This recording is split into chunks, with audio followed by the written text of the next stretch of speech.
Olá, meus irmãos. A paz do Mestre Jesus esteja com todos vocês. Que Deus abençoe grandiosamente. Como que está o coração de vocês?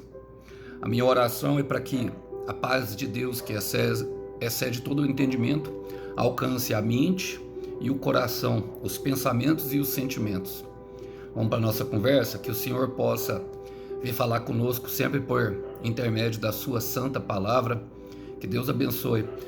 O texto hoje para nossa breve reflexão encontra-se no Evangelho de Jesus Cristo, segundo João. Quero ler com vocês o capítulo 7, a partir aqui do verso 40. Vamos lá? Fala assim: Quando as multidões o ouviram dizer isto, alguns declararam: certamente este homem é o profeta, por quem esperávamos. Outros afirmaram: ele é o Cristo, e ainda outros disseram: não é possível, o Cristo virá da Galileia.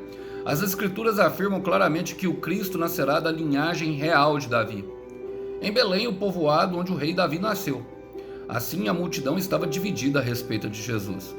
Alguns queriam que ele fosse preso, mas ninguém pôs as mãos nele. Eu quero repetir: ninguém pôs as mãos nele. Vou repetir mais uma vez para que entre em teu coração: ninguém pôs as mãos no mestre, fora do templo. Quando os guardas do templo voltaram sem ter prendido Jesus, os principais sacerdotes e fariseus perguntaram: por que vocês não trouxeram? Nunca ouvimos alguém falar como ele. Responderam. Glória a Deus. Eu amo essa passagem e amo com todo o meu coração. Irmãos, vamos contextualizar rapidamente, porque eu creio que é pertinente para aquilo que o Senhor quer ministrar aos nossos corações no dia de hoje. Jesus estava na festa das cabanas. A festa das cabanas, ela tem uma singularidade. O que significa? Ela é todo um simbolismo, que é justamente a passagem dos israelitas pelo deserto, logo depois da libertação do Egito. Eles armavam as suas tendas e por isso, festa das cabanas. Eles se moviam um pouco e armavam a tenda mais ali na frente, indicando uma temporalidade, indicando algo que era temporal, assim como esse corpo nosso indica, irmãos, que a nossa vida é passageira neste lugar. O nosso corpo é considerado uma tenda pela Bíblia.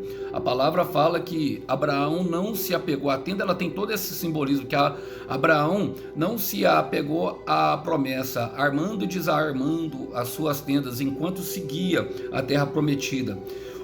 No livro de Hebreus fala exatamente isso. Mas o que aconteceu aqui? O Jesus, no último dia, ele se apresentou nessa festa das cabanas e ela tinha um ritual a qual eles faziam, que todo dia eles derramavam água em cima do altar. Na verdade, eles faziam algumas orações e se purificavam ali. Eles justamente ela trazia justamente esse simbolismo. Para quê? Para que o Senhor pudesse enviar chuvas no final do outono e para que a colheita pudesse ser farta. E no último dia, que foi o que o Senhor Jesus falou, ele chegou e declarou: pois as Escrituras dizem que rios de água viva fluirão daqueles que creem em mim. E se declarou o Cristo ali. E nesse momento ele gerou essas controvérsias. Por que no último dia? Porque o último dia era o mais importante. O último dia era que tinha a purificação do altar. Eles derramavam em cima do altar enquanto os levitas entoavam louvores, cantavam e davam louvor a Deus. E aí eles ouviram isso, e foi justamente aonde eu comecei. Quando ouviram isso, começou uma divisão, e alguns descrentes, outros crendo. Vamos lá para as aplicações pertinentes para aquilo que se refere à nossa vida. Fala assim: quando as multidões ouviram dizer isso, alguns declararam: certamente este homem é o profeta por quem esperamos. Irmão, eu quero começar declarando: quando Deus fala, a esperança invade o nosso coração. Quando Deus fala, a esperança invade o nosso coração. Quando Jesus fala, ele traz esperança. Eles falam: certamente é o profeta que esperávamos. Então, quando nós temos certeza que é Deus falando ao nosso coração, quando percebemos um profeta, e o profeta ele tem justamente essa aptidão, falar, ser a boca de Deus na terra. O profeta ele fala em nome de Deus, enquanto o sacerdote leva leva justamente as orações dos santos a Deus, e essa simbologia, essa tipologia era justamente no Antigo Testamento. Essas eram as funções divididas. Quando Deus fala, quando nós temos certeza que é Deus falando, a esperança chega ao nosso coração. As pessoas têm certeza que a palavra vai se cumprir. As pessoas, sabe, nós temos aquela convicção, a convicção invade o nosso coração. Quero ler com vocês um versículo que fala justamente disso. Fala assim, ó, em Jó capítulo 11, no versículo 18, fala assim: irmão, você estará confiante, graças à esperança que haverá. Olhará ao redor e repousará em segurança. Muitas vezes nós estamos aflitos. Será que vai acontecer mesmo? Será que aquilo será que não era coisa da minha cabeça? Será que o Senhor prometeu mesmo aquele algo tão importante? E aí vem um mensageiro enviado do céu, irmão. Às vezes te para na rua, às vezes você está lá no culto sem perspectiva nenhuma, aquele dia que você foi que você não sabe nem porquê. Às vezes você está aqui, ligou o YouTube e apareceu um vídeo assim igual esse do irmão Alisson e aparece uma palavra. Nós temos certeza, a certeza que nós esperávamos. Quando Deus fala, a esperança invade o coração. Mas não somente isso, olha só, continuando, eles falam assim: outros afirmaram, ele é o Cristo, e ainda outros disseram, não é possível, o Cristo virá da Galileia? Questionavam-se. Traz esperança, irmão, mas também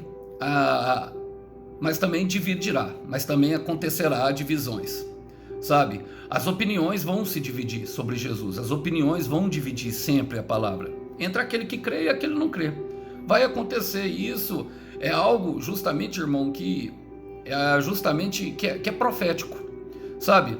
É nós que temos que acreditar, é nós que temos que acreditar naquilo que Deus falou. Aquilo que Deus fala para nós é só para nós, é nós que cremos na promessa.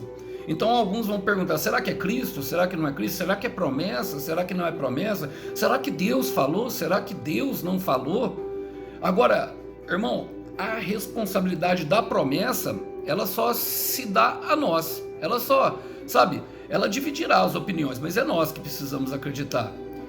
É nós que precisamos acreditar. Quero ler com vocês um texto que fala bastante disso. Está em João, Evangelho de João, capítulo 17, a oração de Jesus. Logo na oração de Jesus, ele traz justamente isso para nós. Olha, no capítulo 17, versículo 22, o Senhor Jesus orando a Deus a respeito dos discípulos e de nós, de todos que creem. Ele fala assim, ó: eu estou neles, e tu estás em mim.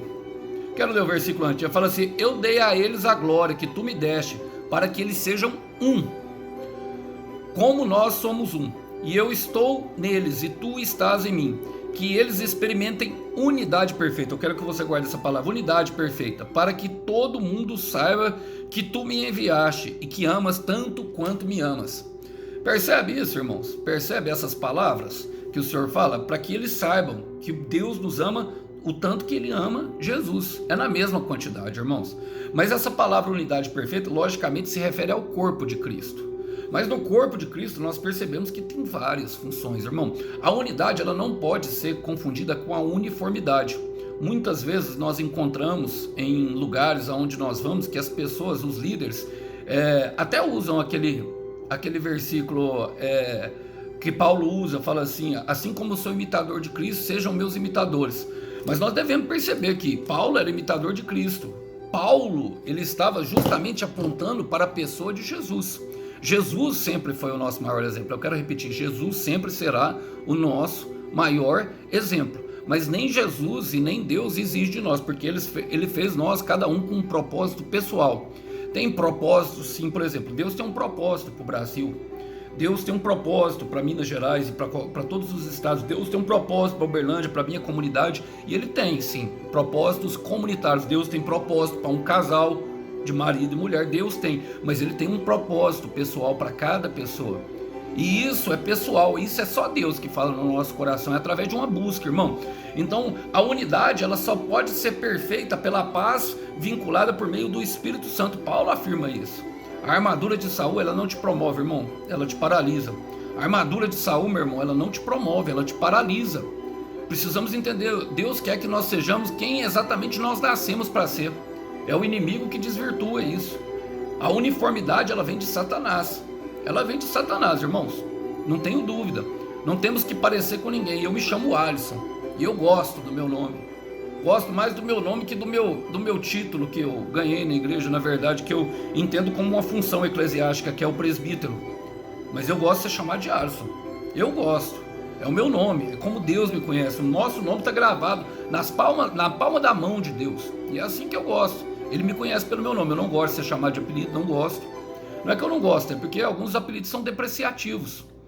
Se for, por exemplo, Galileu, Nazareno, alguma coisa que não tem nada a ver, que remetia a Jesus, ele era chamado também por outros nomes que não o nome dele, não tem problema. O problema é quando fala, e aí, pequenininho, e aí, sabe, tentando... Não é assim. Nós temos uma identidade e essa identidade está em Cristo. Eu quero repetir, nós temos uma identidade e essa identidade está em Cristo. Bom, continuando, dando sequência, ele fala assim, ó, as escrituras afirmam claramente que o Cristo nascerá da linhagem real de Davi em Belém, o povoado onde o rei nasceu. Irmãos, eles conhecem a palavra, eles sabem exatamente o que a palavra fala de Jesus. Eles afirmam, as escrituras afirmam, eles sabem que a palavra é de Deus, eles sabem que a palavra é manifestada por Deus, que Deus é o autor desse livro. E é tão bom, irmão, quando nós oramos e o autor do livro vem nos encontrar para nos ensinar, é ótimo. Mas não adianta nada justamente ler o livro sem a presença do autor. Não adianta nada, sabe, conhecer a palavra e não conhecer a Cristo. Eu quero repetir, não adianta nada conhecer a palavra e não conhecer a Cristo. É Oséias 4, versículo 6, o meu povo perece por falta de conhecimento. João 8,32, e conhecereis a verdade vos libertará. João 14, versículo 6, eu sou a verdade, afirma Jesus Cristo de Nazaré, o caminho e a vida. Então não adianta conhecer a palavra, não adianta citar versículos como eu estou citando, não adianta cantar na igreja e não conhecer Jesus. Tem muita gente falando de Deus, tem muita gente que fala de Deus, eles falam de Deus, mas não conhecem Ele. Porque é através do conhecimento dele que nós começamos a nossa busca. Conhecer a Cristo quer dizer que Cristo conhece nós. E mais importante do que nós conhecemos a Cristo é que Ele nos conheça.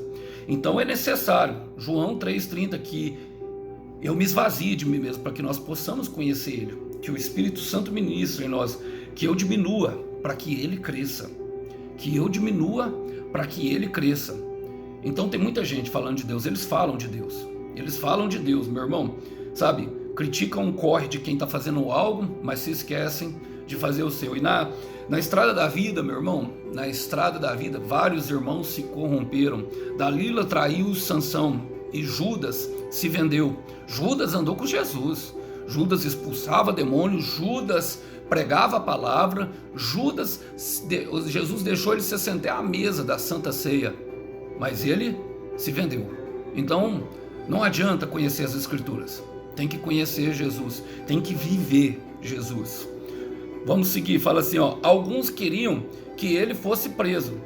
Aliás, versículo 43 fala, assim a multidão estava dividida a respeito de Jesus. E Jesus causa esse impacto, irmãos, Jesus causa divisão. Lucas 12, versículo 51, eu não vim para trazer a paz, eu vim para trazer divisão, afirma Jesus. E logo depois ele cita um texto que está em Amós, a nora contra a sogra, a filha contra a mãe contra a filha, o pai contra o filho contra o pai, divisão até dentro da própria casa, divisão até dentro da igreja, como nós temos visto a menina M ser atacada por causa de uma música chamada Evangelho de Fariseu. E é justamente esses que não gostam.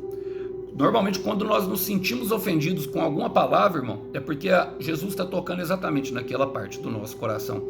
Falou do dízimo, você vê que os caras ficaram doidinhos, irmão, ficaram doidinhos aí. A gente vê os caras falando cada coisa da menina, misericórdia. E hora nenhuma ela não se incluiu. Agora a gente vê outros também que não, sabe, que elogia. E aí a gente percebe que não está ofendido, porque a verdade ofende. Jesus ofendia, Marcos capítulo 6, ofendeu o povo de Nazaré, ficou ofendido. Quando eu me sinto ofendido com a palavra, eu falo, e aí, Jesus, é aí mesmo, toca mesmo, trata, Senhor, trata. Tem que tratar, tem que ir na ferida. E às vezes a palavra ela vai nos confrontar. Então Jesus causa divisão, irmão, causa divisão por quê? Porque as pessoas não querem mudar de vida.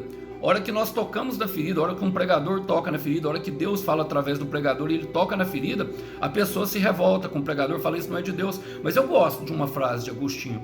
Agostinho fala assim, justamente sobre a palavra de Deus, ele fala assim: não adianta eu ler toda a Bíblia e selecionar as partes, porque o cordeiro ele tem que ser comido inteiramente, e essa fala é minha, mas ele fala, não adianta ler a Bíblia e rejeitar uma parte, porque na verdade, e ele fala justamente dessa forma, ele fala assim, porque quando eu rejeito uma parte da Bíblia, eu rejeito a Bíblia toda. E Tiago 1,22 ele fala, se tropeçares em um ponto só da lei, tropeçará em todas as leis. Logicamente, irmãos, não estou dizendo aqui que nós vamos viver uma vida sem pecado, não é isso, mas que nós temos que aceitar justamente a verdade que nos confronta, e por isso Jesus causa divisão. E ele fala, continuando, ele fala no 44, alguns queriam que ele fosse preso, mas ninguém pôs as mãos nele. É agora que vem a parte boa. Eu amo essa parte, eu amo mesmo.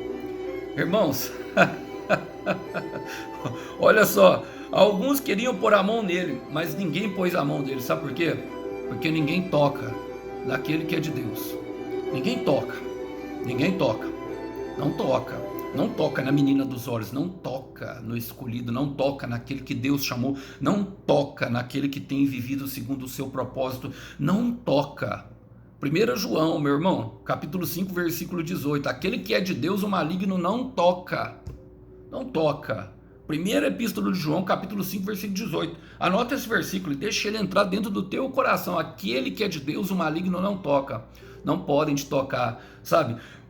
Eu quero falar para você, meu irmão, eu estou pregando aqui para pessoas que têm passado por muita dificuldade, eu estou pregando aqui para pessoas a qual os impostores têm armado ciladas. Eu quero falar, o inferno arma ciladas, mas Cristo desfaz as armadilhas, não vão te tocar. Eu quero repetir, o inferno arma cilada, mas Cristo desfaz as ciladas e o inferno não vai te tocar, não pode te tocar, não pode tocar na menina dos olhos de Deus, não toca, não toca, não toca, não toca.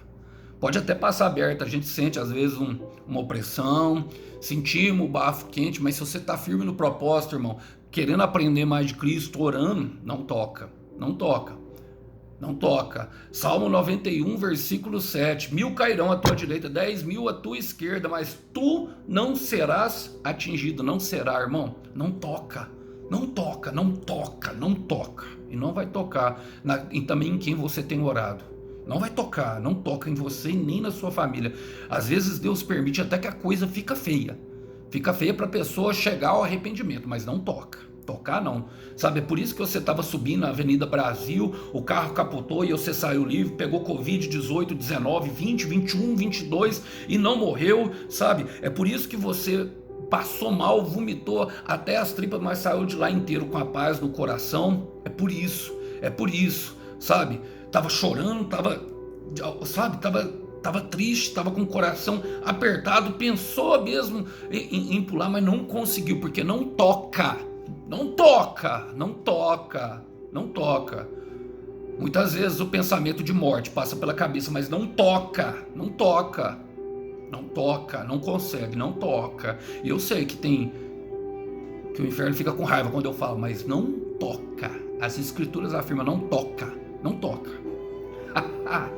Olha, e eu gosto, porque o 45 fala, quando os guardas do templo voltaram, sem ter prendido Jesus, os principais sacerdotes e fariseus perguntaram, por que vocês não trouxeram? Irmãos, quem que perguntou? Sacerdotes e fariseus. O sacerdote devia estar orando, os fariseus deviam estar liderando, cuidando das ovelhas, os pastores, mas estava perguntando por que não prenderam, estava mandando prender os homens que deviam libertar, os homens do poder, querendo nos escravizar por aquilo que somos nós fracos, mas a nossa fraqueza não é moeda por causa da cruz de Jesus. Os homens do poder querem nos controlar, os homens dos poderes devia estar justamente, mas eu quero te falar, meu irmão, Jesus confunde os inimigos. Por que não o trouxeram? Não puderam levar, não puderam tocar. Isaías 41, versículo 11. Envergonhados e confundidos serão todos os teus inimigos. Eu quero repetir, envergonhados e confundidos serão todos os teus inimigos, irmãos. Então é por isso que tem acontecido muita coisa ruim, às vezes do seu lado. O processo está apertando cada vez mais, as pessoas têm tentado te colocar, sabe, sob pressão, a situação vai ficando ruim, tentam, sabe, fazer com que você blasfeme contra o nome de Deus, tentando negar. O inimigo está totalmente furioso porque você se posicionou do lado do propósito de Jesus. E pergunta, por que não trouxeram? Porque envergonhados e confundidos. Envergonhados e confundidos serão todos os teus inimigos. Eu quero declarar profeticamente, vai ser a mesma boca que falou mal, é a mesma boca que vai anunciar a tua vitória. Essa mesma boca vai anunciar, vai ter que acreditar quando Deus fizer um milagre, vai ter que anunciar. Envergonhados e confundidos. Envergonhados e confundidos ficaram teu inimigo. E eu quero partir para o final, porque olha o que os soldados responderam: nunca ouvimos alguém falar como ele. Meu Deus, a palavra viva, declarando a palavra de Deus, o logos de Deus, o rema de Deus.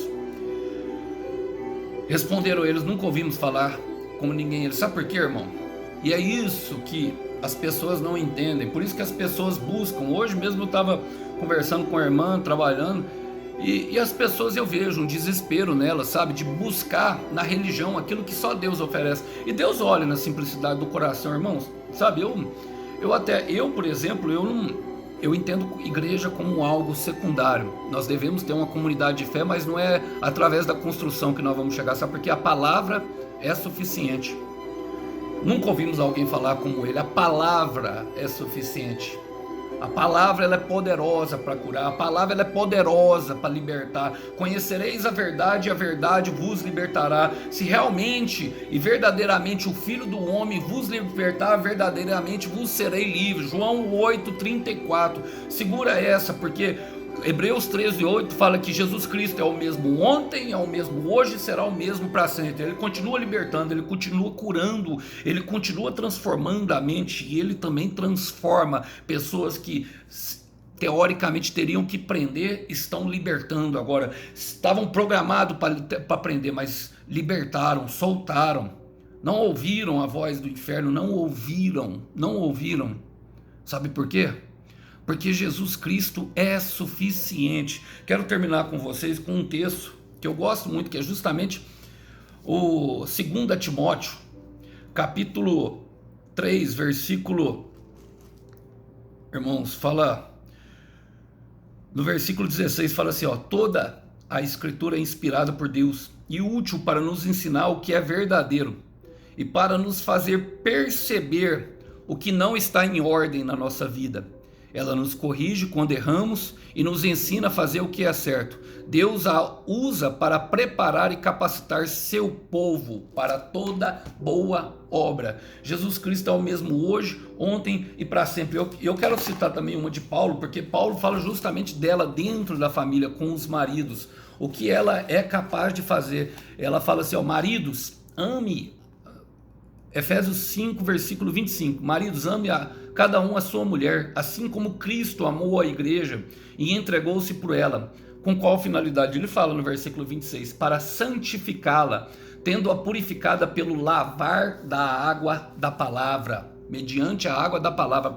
A palavra ela é poderosa até para purificar por método da intercessão de um marido que ama. Só que logicamente o amor mostra que a palavra está sendo exercida justamente na prática. Marido, amem as suas esposas assim como Cristo amou pela igreja.